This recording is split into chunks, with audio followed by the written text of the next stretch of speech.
হাসরের ময়দানে কত কাতার মানুষ হবে গো। নবী বলেন আয়েশা, হাসরের ময়দানে মানুষ 120 কাতার মানুষ হবে। কয় কাতার?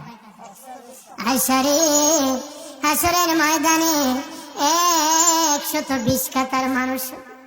আয়েশা সিদ্দিকা বলেন ইয়া রাসূলুল্লাহ, ইয়া রাসূলুল্লাহ, আমি জানতে চাই আপনার রাসূলুল্লাহর উম্মত কত কাতার হবে? নবী বলেন আয়েশা, আমি রাসূলুল্লাহর উম্মত একাই 80 কাতার হবে।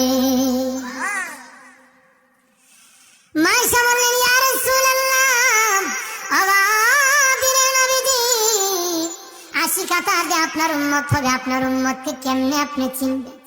নবী বলেন আয়েশা রে, আমার উম্মতকে 3টা পরিচয় আমি চিনব। 1 নম্বর পরিচয়, আমার উম্মতের কপাল থেকে নূর চমকাবে, নূর চমকাবে।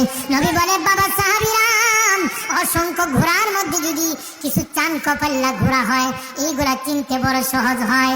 চান কপাল্লা ঘোড়া চিনতে বড় সহজ হয়। হাসরের ময়দানে আমার এক প্রকার উম্মত চান কপাল্লা হবে, কপাল থেকে নূর চমকাবে, নূর চমকাবে। তখন আমি বুঝতে পারবো নূর চমকেওয়ালা তারা সবাই আমি রাসূলুল্লাহর উম্মত।